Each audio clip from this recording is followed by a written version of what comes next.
O eto na nga po mga kababayan, umpisa muna natin. May nakita ho kasi ako na eto naku po. Alam ko ho mga kababayan na napakalayo pa ho ng 2028 election. Ayan. Kaya lang nakita at nadaanan lang po natin to mga bossing. Sabi dito, would you like 6 years of Tulfo or 6 years of Duterte? Ang tanong ko naman, wala bang ibang choice? Wala bang ibang pwedeng pagpilian, no? Sa dalawa na yan, ako naman no, mga bossing, no, rektahan ko nang sinasabi na yung 2028 Inday Sara Duterte X na ho sa akin. Hindi na uubra sa akin 'yon, mga kababayan. 100% no, hindi ko iboboto, no? Si Tulfo naman po, hindi ako konbinsido kay Senator Rapi Tulfo Anyway, sige, patulan natin 'to, no? Would you like 6 years of Tulfo or 6 years of Duterte? Kung wala talaga tayong choice at yung dalawa lang na yan, no? Kung isali mo si Atty. Leni Robredo dyan, kung tatlo yan, o Tulfo, Atty. Leni Robredo at Inday Sara Duterte, sasabihin ko sa inyo, rektahan, magle-Leni Robredo na lang ako kesa po dito sa dalawa, di ba? Patulan natin, dalawa lang sila. Di ba? Dalawa lang sila. Rapi Tulfo or Inday Sara Duterte. Mga bossing, kayo dyan sa comment section, sabayan nyo ako. Ano masasabi nyo? Mas okay ba si Tulfo na maging presidente natin? Kung dalawa lang wag na kayong makulit dyan na sasabihin mo, hindi, wala dyan sa dalawa. Kung wala sa dalawa, wag bumoto. Di ba? Pero ang pagpipilian lang ho natin, yung dalawa na yan, siguro ako, susubok na ako kay Tulfo. Ano ho? Kung sakali, kesa naman po kay Inday Sara Duterte, na ngayon, nakikita natin, wala talaga no? Talagang mukhang tagilid ang bayan natin kay BP Sara di ba? Sa usaping China, di ba? Sabi ni Angeline Collado, di na ako boboto. Yan, di ba? Hindi, alam niyo ho mga bossing, ako hindi din ako makatulpo Hindi ako makatulpo. Pero kung ang pagpipilian natin, ilapat natin yung salitang less evil. Baka doon na nga lang kay Rapi Tulfo ho, mga kababayan. At least kahit papaano, mahilig tumulong, mahilig doon sa mga kung ano-anong mga show niya. Pero BP Sara, labo talaga. No?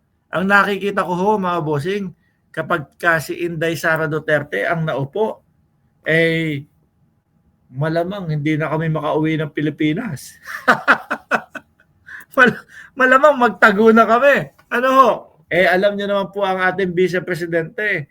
Siya na po ang mismong nagsabi, no? Ako hindi ako marunong magpatawad. Biruin mo. Kung kami ho, mga bossing, tatanungin, wag na. Delicates. Di ba? Sabi ni Mario Ragine, Gibo instead kay Tulfo. Sara, erase na po. Yun. Ang kagandahan lang po, mga kababayan, hindi lang naman ito yung dalawang choice no? So, kumbaga, pinatulan lang natin yung kanilang vlog. Pang-umpisa, kumbaga, pang-light na talakayan. Pero bumalabso ito, mga kababayan. Tingin ko, Gibo Teodoro, malamang sa alamang na itaas ang kamay ni Gibo Teodoro, ni Pangulong Bongbong Marcos. At panigurado naman din po na si Risa Ontiveros, mga kababayan, isa din po, no? Natatakbo yan sa 2028 election para sa pagkapangulo. No? Sabi ni Ma'am Leticia Lapitan, kay Romualdez ako, kung tatakbo ng presidente, hindi na yan makakatakbo ang Sara na yan dahil mai-impeach yan. Yan. Ang isang sigurado lang ho natin, mga kababayan, ayaw ng sambayan ng Pilipino kay BP Sara. No? Hindi type o hindi na type ng sambayan ng Pilipino si BP Sara. Bakit ho, mga kababayan? Wala Paulit-ulit nating hinahanap ang kasagutan po doon sa mga hindi maipaliwanag na pondo, parang iniisnab lang ho tayo. No?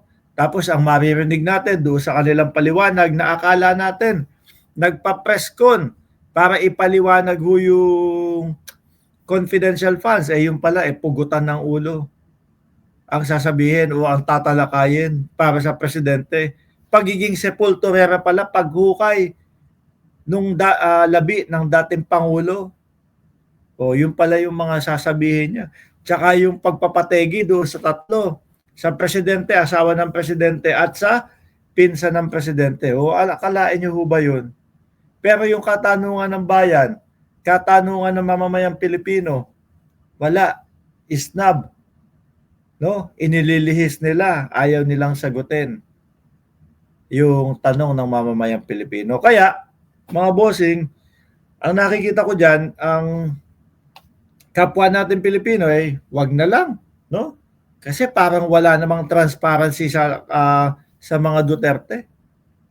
Di ba? Umpisa mo na yung yung hamon ni Trillanes kay dating Pangulong Duterte, yung sa waiver. Di ba? Nung nasa Congress kaumpisahan nung hearing sa Congress. Sige, pipirma ako.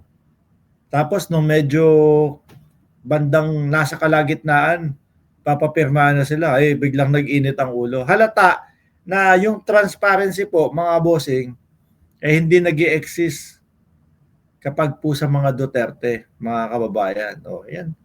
Yan ang mapapala nila pagdating ng 2028. Lalong-lalo na ho, talagang parang ang ginagawa po nila wala, hindi sagutin or iwasan yung mga issue sa kanila, mga bossing. Okay? So, game. Nasaan ba yung sunod natin? Una muna natin topic. Unang-una. Eto. Eto pa. Eto mga kababayan. Madaming bumabanat dito Pati ako sinasabihan nila na, ikaw Mark, NPA ka din. Ikaw Mark, taga-bundok ka din. Ikaw Mark, makakaliwa ka din. Ganda. Pero mga kababayan, ang tanong natin, sino kaya talaga yung sumusuporta, no? Doon sa mga makakaliwa, mga bossing. Kasi iniuugnay, pati yung mga vlogger na sumusuporta kay PBBM, iniuugnay kami doon sa mga sa mga tawag dyan? Mga makabundok o makakaliwa. Kasi daw